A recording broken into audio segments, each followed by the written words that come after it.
Você certamente já viu e experimentou pães de fermentação natural. Eles não possuem apenas a aparência diferente dos pães de fermentação biológico, mas também tem diferença no sabor, na textura e principalmente o modo de preparo. E agora nós vamos te mostrar o passo a passo desse processo.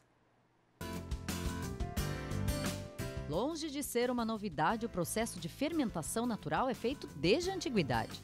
A sua origem está relacionada com o início das atividades de agricultura, cerca de 3.700 anos antes de Cristo. Um pão com esse fermento leva mais tempo para ser feito, possui um aspecto rústico, uma casca crocante, sabor levemente azedo e incomparável. Se você se empolgou e quer conhecer os desafios e as delícias de fazer o próprio pão, a gente te ajuda a literalmente colocar a mão na massa. Anota aí os ingredientes: 500 gramas de levain, 1.250 gramas de trigo, 180 ml de azeite, 29 gramas de sal, 65 gramas de açúcar, 600 ml de água gelada. Antes de tudo, o mestre padeiro Regis Campos Mendonça vai nos ensinar a fazer o fermento natural. O fermento natural é nada mais, nada menos do que farinha, água, que misturadas e colocadas à temperatura ambiente vão desenvolver micro-organismos que estão presentes na farinha e no próprio ar. São micro-organismos benéficos, né, que se desenvolvem. Então, para produzir um levain, a gente mistura uma parte de água com uma parte de farinha e 60% de água, né? E pode-se até colocar o que a gente chama de uma isca. Você pode botar um pouquinho de suco de abacaxi, uma colherinha de mel, para que isso atraia ainda mais micro-organismos para essa mistura.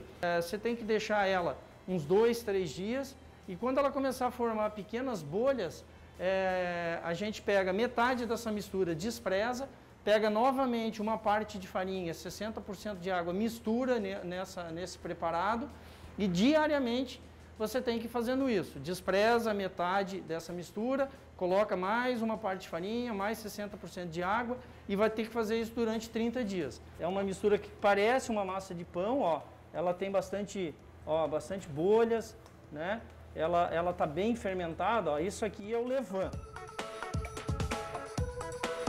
Agora que já sabemos fazer o levain, vamos ao preparo do pão. Então agora a gente vai misturar os ingredientes. A gente vai colocar a farinha, vamos colocar o levain na batedeira, mas isso você pode fazer tudo em casa, vai fazer à mão. E a gente vai colocar a água e ligar a batedeira. Então, agora a gente vai começar a bater, misturar o fermento com a farinha e a gente vai adicionando a água.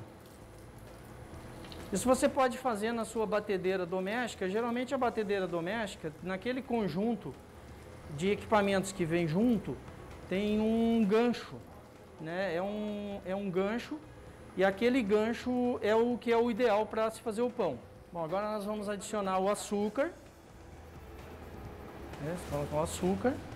O açúcar é importante porque o açúcar ele dá um destaque de sabor no pão, apesar de ser um pão salgado, ele dá a coloração do pão. E agora nós vamos colocar o azeite de oliva lentamente, né?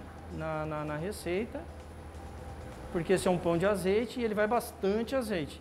Então ele leva 15% do que você colocar de farinha, você ajusta de azeite. Então para 1 kg de farinha, por exemplo, você usa 150 ml de azeite. Em casa você usa uma velocidade lenta e depois que os ingredientes estiverem bem misturados, aumenta para uma maior rotação.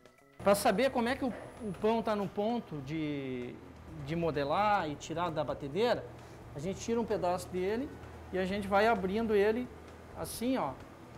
E ele não pode rasgar. Ele vai formar um véu, ó, quase transparente, ó, e não rasga, ó.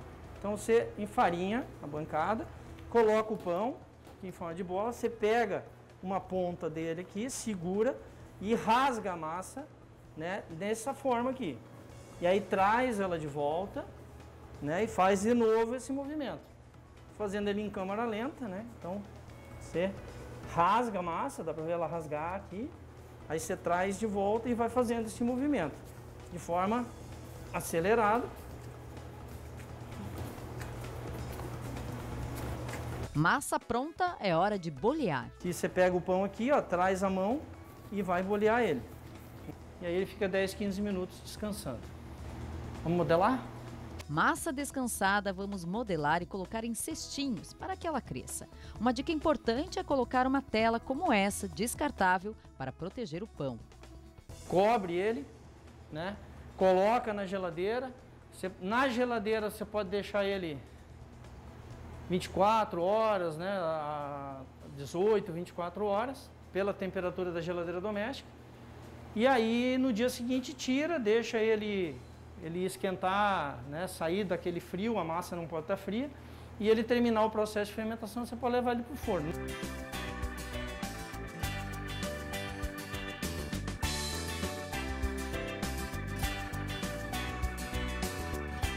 Antes de ir ao forno, os cortes. Além de serem uma assinatura do padeiro, eles são importantes para que o gás CO2 tenha por onde sair. A temperatura do forno deve estar entre 200 e 230 graus.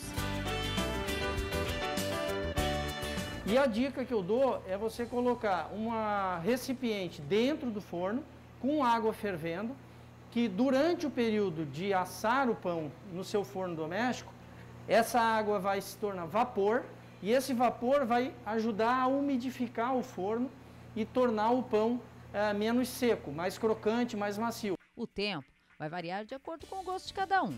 Há quem goste mais branquinho, outros mais escurinhos. Aquele pão que a gente produziu, que a gente fez aquele furinho no meio, ele está agora, a gente já viu lá sendo colocado no forno, né? Aí ele está muito quente aqui para eu segurar ele, mas aquele furinho desaparece praticamente, né? Aqueles cortes, e aí nós temos aqui o pão já assado, né? Prontinho para ser consumido.